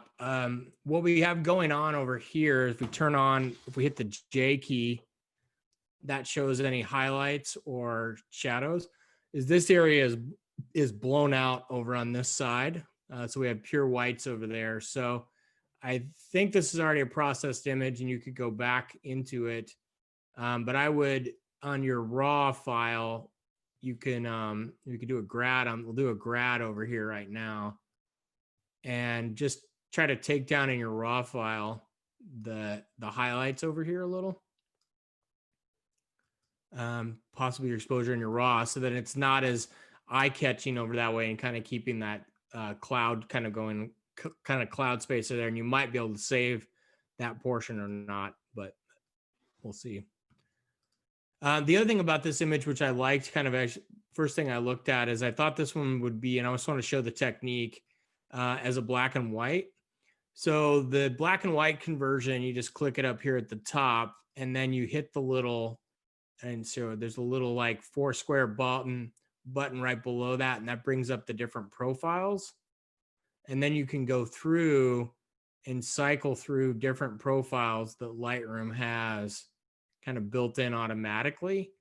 And you can get some interesting, because you can see this image like this has a lot of subtle colors and other things that can be impacted to bring out different contrasts. And so this one also struck me a little bit as it could be an interesting image to be as a black and white because of the strong architecture component. And so I just wanted to show that we don't have to do that today, but just because it has so many different color. So I'm going to pop this into Photoshop. So you just right click, edit in Photoshop, edit with an adjustment. And it should come into your Photoshop relatively quickly. I did a big update earlier today, and my computer, I think, is still reconsolidating. So I'm sorry for the slowness. Okay, so now we're in Photoshop. And what we're going to do, as soon as we get rid of the spinning wheel of death, go away, is we would zoom in on this, and then we would do the lasso tool over here, and I would just lasso, kind of roughly lasso this thing down through. And then we're going to go up and we're going to go to edit, content aware fill. And it's going to grab from a whole way all the way around. And what it does, you can tell it where not to grab from. Oftentimes for the first thing, I let it grab what it wants to. And then you got to go in and kind of clean up in a couple different ways. So that's the first grab it made, got rid of some of that scaffolding. And then the two-step process after that would be you come in and you click the spot healing brush, and you can just quickly, and we're doing this quickly so we can keep moving through images, come in and quickly clean out that portion. So now we've gotten rid of the actual, most of the bamboo. Oops, went off the line a little bit, but that's the way you could get rid of that. And then the other stuff here, we have the clone stamping tool in Photoshop. And so we'd come over here and you hold down the Alt or Option key, and then you select the where you want it to pull from. So we're pulling from over here, and then we could just paint through these portions. I'm doing this very quickly, so. And then kind of pull through and paint that portion out. So now we've gotten rid of that. Oh, not yet, but now we have. Now we've gotten rid of the scaffolding here and filled that portion in. So that's what the, I didn't make a copy of it before I started because I was in a hurry, but that's the before and after. So those are the three tools you can use in Photoshop to really quickly clean things up. Content aware fill, spot healing brush, and then the clone stamp tool. And usually some combination of those three. You can also try patch and some other things. You can clean up things pretty easily. I've been really surprised in images what I've been able to pull out of them. So then we just would hit save and it would pop back into Lightroom. So then this would be, do a comparison between the two.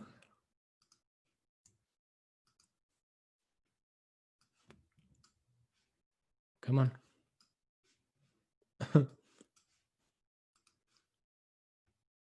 Yeah. So anyways, I'm not getting it to work right now. Any other things on this image? All right. I'm going to keep going. Chris, are you with us? I'm here, yes. And actually, I was really more interested in terms of your presentation, in terms of lines and color and, trying to get a mood. Yes. So that's Okay.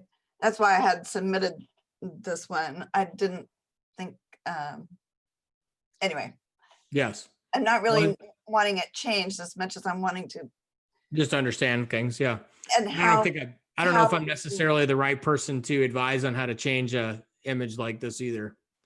In terms of, I live in and day out in nature and landscape photography, not in beautiful portraits of like this. So, well, a lot of great stuff. you can just skip it. Okay. All right, Zoltan. Yes, Okay. Well, nice to have you. thank you. Great. This one has a lot of really, really interesting stuff going with it. The lines and the shapes, well, lines bring forth, we talk about curves, or lines more elegant cuts. So this textures we're bringing that are coming out on this fence, I assume it's a fence. Yes, The curves that are coming in the way it's cracking here. We got the straight lines that are kind of going through there. So the image like this, as you play around, so horizontal images are going to be more at rest. So horizontal lines are more calming type of things versus vertical images are more a lot more activity and other things. And so that's one thing to consider regardless of how you took it. I think this one looks better as vertical in a portrait orientation. So I would probably keep it as such and keep it there. Going back to what I was talking about before, the depth, we're not going to have a lot of depth in an image like this, but we have a lot of textures going on. A lot of textures we can bring out. Luminosity, we have some variation. We got these really cool shadows, kind of how the lines are creating here and how they're leading in different areas into the image and around. So one thing I probably would say kind of around the thing is I'm always looking around the borders for things that are potentially a little bit distracting or could lead out. And these areas up here, these things here on the corners, I would probably we can take a quick look at them in Lightroom, but they're going to look way better in Photoshop. But I probably in these areas over here, I would just they're going to look way better, like I said, in Photoshop. Just pull these kind of areas that have the potential to be half cut off portions just out of the image ever so slightly. So Yeah, sometimes I'll clean those up. are shadows of the leaves that are above that. Yeah, exactly. And those are, we don't need to recrop the image, but what we're trying to do is avoid, what's called border patrol issues. So it's one of the things I look about, things that are around the fringes of my image. Doesn't change a lot. So the technique I want to show on this one and is what I use a fair amount, and it's called the double radial. And so the first radial I'll do will be just around this, because this is our focus point, in my opinion, is Right. the flower. And we want to keep that in place. And so I'll do a radial that I'll invert. And what I'm going to do, what I'm trying to do is bring, this is just a technique. It doesn't have to be the be all end all for this image, but we're darkening, oops, wrong way. We're darkening the exposure outside of the flowers to get them to possibly pop just a little bit more. And so we're doing that, but in doing so too, we can keep the whites kind of opened back up. We can keep the shadows opened up so we don't lose all of the texture within there. And so we've dropped it about a stop and a half to pull in on that. And then we can also add our texture. This is the mid-tone contrast into this radial here. So we're not sharpening the texture of the flower. We're just sharpening the textures outside of that. So we've added some texture there. And so this would be that one. Oops. And then we would do another one. We duplicate it.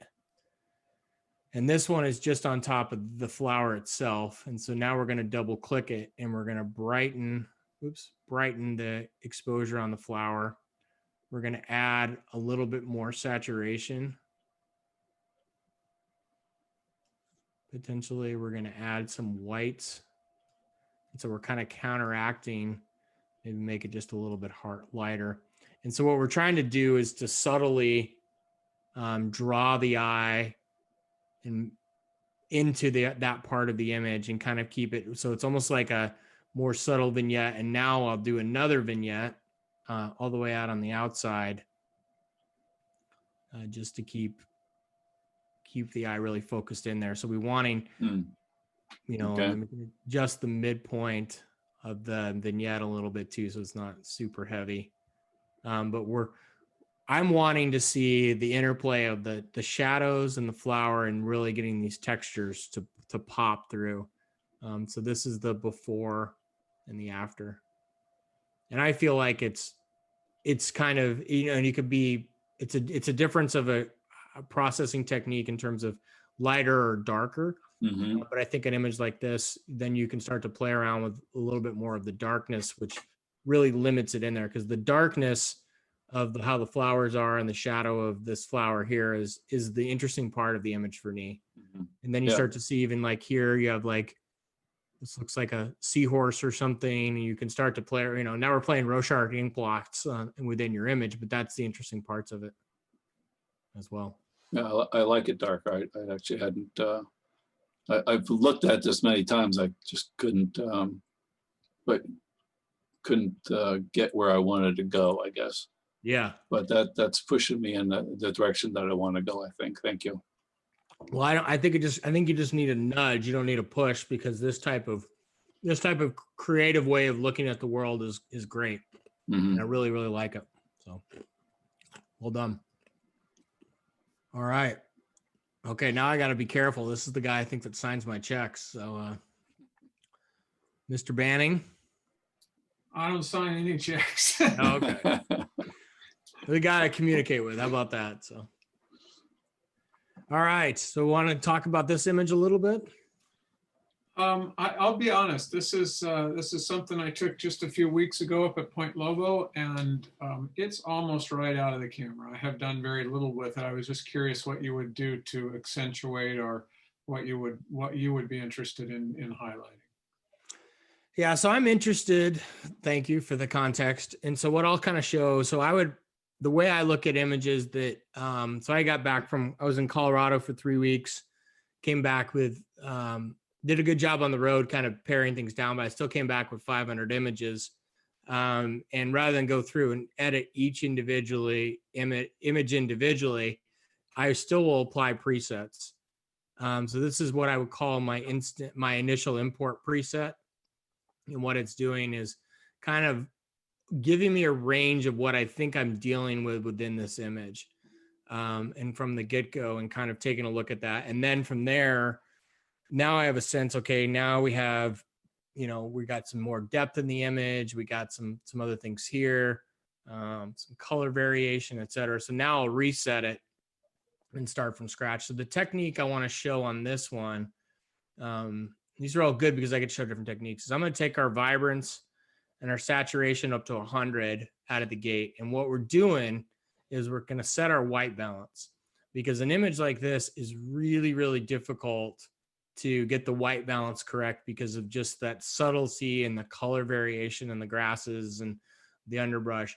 And what the white balance is showing as shot is it's too warm. The image is too warm. And what we're looking for is the highlights should have some warmth to it, but then the shadows should have the cool tones. And so what we're going to do is start cooling the image off to the point where we're starting to see a little bit of that coolness in the shadows. And now we have a little bit too much magenta. So now I'll add a little bit of green and kind of take a look at what we're dealing with there. And what I'm going for is still too much magenta. And what I'm going for is I'm still looking for a little bit of warmth. There we go. Now we kind of transitioned over. It's still a little bit of magenta cast, but now we have a little bit of the warmth in the image, especially back through here, but we're getting that coolness over here. So now I'll take everything back down to 0. And the image is you're gonna be like, oh my God, it's way too flat. And that's where we can now start coming in and adding all of the texture and all the contrast and the tones later. So your image will look really, really flat when we do this to begin with, and then we'll come in and do things. One of the other techniques I want to show that I recently learned from my friend David is he taught me, or he's telling me a lot about how he's been spending a lot more time even in Lightroom than I have. He's been photographing professionally for 10 years. And he has gotten into this technique now where he adjusts his tones through his tone curve by coming down here and clicking over from the adjust and pulling the region up. And what he's looking for is this is the mid-tone part of our histogram. And what we're going to be doing here, which is moving the midtones, we're going to be taking our lights up down here versus up in the brights, and playing with our darks down in here as well. So what's happening is we're not fully pushing over our darks, and we're not fully, you can see how our histogram is just moving within the midtones. It's not fully shifting the histogram. So if we come up here and we shift our shadows, we're shifting the histogram much more aggressively. And the reason that you do this, and I learned this a while ago with Lightroom, is the way that the sliders up here operate is what they're doing is compensating for the 3 camera channels. And so if they're in a situation where there's not enough detail on the red channel, then the slider is going to look to the green channel or the blue channel to get detail. And so trying to avoid on images when you can, using your highlights and shadows as best you can initially, then using them selectively later is going to bring out some more detail in the image. And then that's the one I was showing, the blue primary technique. And this is boosting the blue channel of the RGB channels within the camera, not bringing out a blue hue within the image at all and anything else. And now, okay, so now we kind of brought the image out, and now we could add a little bit of global saturation, possibly. And now I want to bring out this guy right here. And I'm going to do that through similar to before. So we're going to do a radial on the pine cone, which I think it's a pine cone, right? Some sort. Yep. Okay, so now I have the radial on the pine cone, and we're going to darken outside of the pine cone. But the other thing we're going to do and this is just a technique. You don't have to do, I'm just trying to show different techniques, is we're going to take our sharpness down, and we're going to take our clarity down, and we're creating a little bit of artificial depth of field. Mm-hmm. And so now we've, you can see the before and after. So now we've blurred everything out, because this is not of major, there's nothing of major interest in here. It gives good context to what we're looking at. And so now we've blurred the image, that image portion as a whole, and we'll duplicate that one and then double click our effect to zero things out. And now we're going to add some texture, add some clarity. And now we're just doing it just on the pine cone itself and pulling out maybe a little bit of whites on the pine cone as well. And so maybe we forgot, well, what am I doing with this mask? Then you can hit the, oops, I actually didn't invert it, sorry. So that's a selective mask overlay. So it'll show you down here, you can click it to show exactly what you're masking. Mm-hmm. And we might make this one just a little bit bigger as well around that, so it's not quite as obvious. And now we've kind of gotten that portion to pop. Maybe that's what we do or we don't want. I'm not sure, but I want to show. And then I'm going to show another one for those that don't know. So the sharpening and what I was talking about before. So the way I sharpen my images is I take my radius and my detail to 0, or 0.5 on my radius, so small, and my detail to 0. And then I mask by holding down the Alt or Option key. So anything that's white is getting sharpened, anything that's black. So that's interesting. So you can see as we sharpened, there's a cobweb back here. You didn't even notice that until we started sharpening. Wow. Yeah. And so now we're sharpening and we're masking just that. So that's all we want to be sharpening, or just the details of what's there. And now we can take our amount up quite aggressively to kind of get to the point. So all we're sharpening is there. And then we're going to vignette it, kind of pull down more around that to pull in. And then there's our before and our after. Great. So, and then before and after side by side. So trying to get that white balance correct, and whether we did or didn't, I'm not completely sure. It looks pretty good to me, but also just finding that technique to pull out what we want to showcase. Well, I appreciate it. And you showed me some techniques I wasn't aware of. Very nice. Thank you. Why we're here. It's good. There's things I'm going to tell you tonight that you're like, yeah, I heard it 1,000 times. Things I'm going to tell you, you're like, I don't agree with that. Or things are going to be like, oh, that's actually good. So, all right, Ron, are you with us?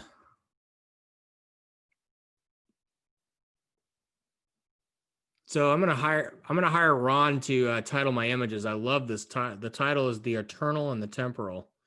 It's a great title in that regard. So processed night images are really tough to critique from within Photoshop, or excuse me, to do any of the techniques that I would use. Images like this also are ones that don't need a lot of other work or other critique on them as well. So the things that Ron did really well, and we won't spend a ton of time because he's not here, is if we zoom in, he light painted this structure, I would imagine, because it doesn't look like he did a double exposure, but he light painted it so faintly, probably through some type of gel or something else, that it's just really, really excellent light painting to make it feel really realistic and be able to see what it is. And then his processing, there's a couple things on his processing. One is you can notice, and this is a major difference, is the shutter speeds on these newer cameras are starting to get shorter and shorter and than they would have, but you would have expected before. And that's because when we'll go over it in the night, we'll go over it in the Seascapes class. We'll talk about a little bit of night photography and this concept of what's called MPV. And it's a way you need to calculate, because the sensors have gotten so much better. So it's no longer just based on the rule of 500, which is the tool many of us have used. So his stars are pinpoint. really, really pinpoint fine stars and a good job bringing it out. So just excellent image. Really, really like the image. All right, Judith.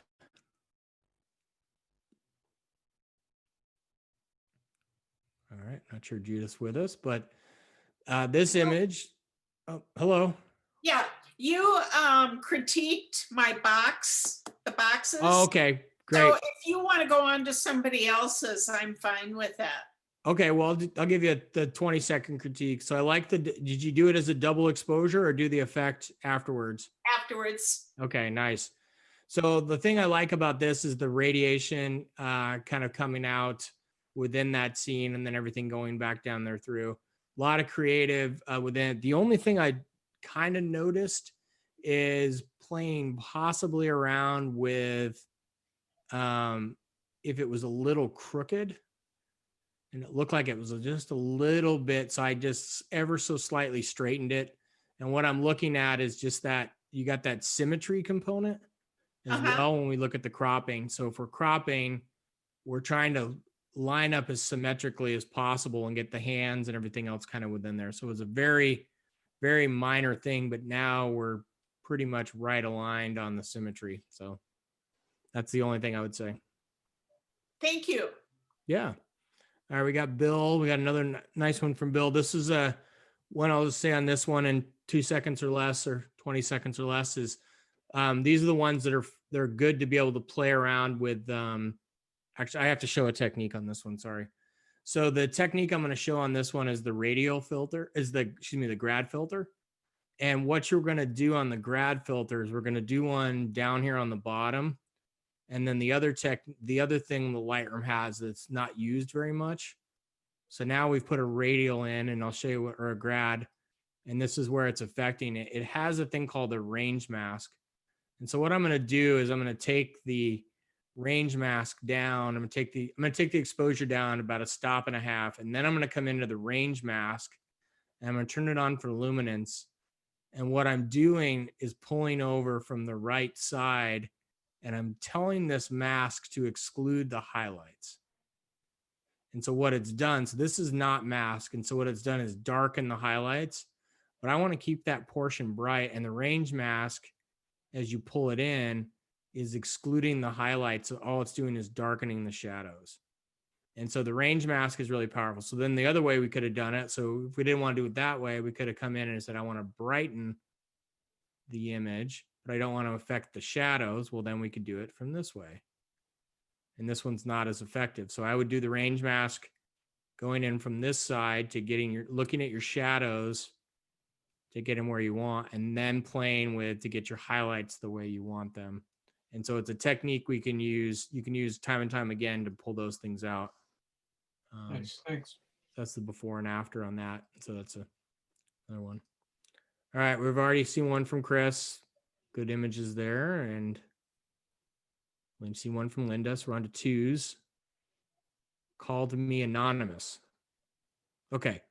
So, and then we have, I got to go to Deb's though. Come on. And then we'll go back to the anonymous. So a couple minutes left. So Deb, this image brings forth a lot of really great, components. And the thing I like about it is the angle. And so what we have is a lot of the lines going in different directions. The lines of the plaza, you got the lines of the chairs, you got the colors of the chairs and how they're lined up, the circles and how they're playing out. And then you got the vertical lines, and then you got the interplay of the vertical lines kind of in offset of each other as well. And so there's a lot going on in this image that really is strong. And whether it was an intentional composition or not, I want to applaud you for having the eye to shoot this, because a lot of people would have stepped back and tried to get the full scene in there and not taken lines into consideration or what it looks like or the other elements. And so I like that. The minor tweak I would make is I would clean out this bird. I think it's a bird over there. It's kind of a distraction. Just kind of boom, just knock that out. It's not really adding anything to the image as well. And then the other kind of minor things is this one could benefit a little bit more from some vignetting to kind of pull you into the scene. And so maybe we adjust the midpoint around a little bit, but it can actually benefit from kind of pushing you into the scene just a little bit more. And then if we wanted to, the technique I just showed with Bill's image as well, to, we can kind of do it here. We can darken that exposure. That'll stop, and then turn the range mask on, and then keep the luminance. And so now we've just darkened that kind of really cool line, either from the other building or that brings some other lines into the image ever so slightly. And so this would be those three minor tweaks. That's the before and after. Thank you. Thank you. Thank you for the opportunity to come tonight. Hopefully I didn't embarrass you. Not at all. That's good. Okay, so this is an anonymous one. So I don't know whose it is, and that's just fine. So anonymous are good. So there's some good flow within this image. I think I got a lower resolution image, so I don't want to go through a lot of this stuff. I like the glow that's going on back here, as I mentioned earlier in the presentation. The eye is always going to go to the brightest parts. So it's gonna find its way into this area. You can't tell completely what it is, so it'll kind of come back in. I like the flow of how the lines are moving in. I probably would play a little bit around, and I have another preset brush that is, it's called Crease Wave Highlights, which I also use for a while. And I would just be playing around a little bit with the less bright portions of, this one's pretty compressed, but just pulling out a little bit more. This is a little bit more of the whites in the ripples of the waters are kind of leading down through. So that's all I'm doing here, but just kind of giving it some more shape and texture, and you can kind of come down through here. And in the raw image, I think you could get a lot more out of it as well. But those are just ways to more subtly kind of keep the eye in and find those details and those textures as well. Okay, we have a couple minutes for questions if there are any. Yeah, Nick, I have a question on your Lightroom presets. Do you create those, or are those some you buy, or what? I created them. They're actually, I sell them for $15 on my website. So, or on my, it's on my Square page, but I have them on my website. So I'd be happy to sell you them for that. So. Okay, great. Thank you. Yeah. So much fun. So much fun, which is great. And I want to let the members of the club that are still here know that we'll be sending out the details again in regard to your offer of the workshop coming up next month in December, and I really appreciate the chance to work with you and get to know another local photographer going north this time. Yes. Well, I would love the opportunity to go through some of these techniques for the Seascapes class. Will be a lot of information, I promise you, but it'll be some good takeaways and a good discussion, show some more techniques and some of the processing things and get to know you guys better. But a very interactive group. Appreciated the images. I knew I was probably going to be a tough group to come into Santa Barbara and present to, because you guys know your stuff down there. So I'm glad to be here tonight. Nick, thank you very, very much. This was really great. Gave me a lot of things to think about. Well, So, good. Give us all something to do, and as we're in the purple tier. Yes. I Thanks can't so wait much, to rewatch it. Exactly. Yeah, it should be able to. So Interesting. yeah. So then I'll quickly drop Deb has my email and it's on there. I'll just quickly drop it in chat for any of these materials or any questions that came up. Happy to send those to you as well. Great. Okay. And I was so excited. I signed up for your Lightroom class on Saturday. Oh, good. awesome. Nice. Well, I can't wait to have you. So we have got a couple from Santa Maria, a couple from SLO, a couple from the Bay, and so yeah, it'll be good. So Cool. And just a reminder for those of you that are here next week, next Tuesday is our last presentation of the year. Fourth Tuesday program, we'll be introducing a new special interest group and revealing and talking a little bit about the results of our member survey from the last couple of weeks. That's coming up next week. Nick, quick Yeah. question. My head's exploding with information. It's great. So that's a good thing, but I'm sure it is. This is the guy that signs your check. See, your Lightroom approach is you start with depth, and then texture, then luminosity, and what are the last two? Sharpness and focus. Ah, thank you. Yeah, so I don't start with necessarily go with them in that order, but I'm looking to accentuate one of those 5 things in my processing technique. Okay. So I can look at some images I won't have any depth at all. Other images I'll have a really strong area of focus. And so it's a combination of those 5 that I'm looking to, some images I'll want to bring out or showcase all 5, but it's some combination. So they don't have to go in that order. Okay. Maybe in one There's year a couple class. there's a couple techniques for focus and sharpness I didn't show. There's one for depth where you add negative haze, which really can add some more depth. And then there's color balance stuff, etc., that I like to use. Looking forward to it. Yeah, exactly. Nick, Yes. Judith here. Hi, Judith. I noticed you use the anti-clarity instead of the anti-texture when you were doing Bill's pine cone. Yes. Why did you go for anti-clarity? Yeah. So I went for anti-clarity and anti-texture and that radial filter outside of the pine cone to blur the background. Oh, you did move the you did shift. I changed the radial. I inverted the radial filter so it blurred outside of the pine cone. I didn't catch the Yeah, I'm sorry for not texture. being Got clear it. on that. Yeah. Thank you. Absolutely. You're muted, Bill. I was just moving my lips and not talking.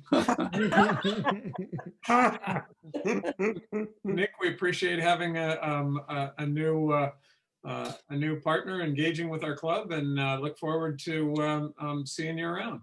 Sounds great. We'll see you Okay. guys around for sure. Okay.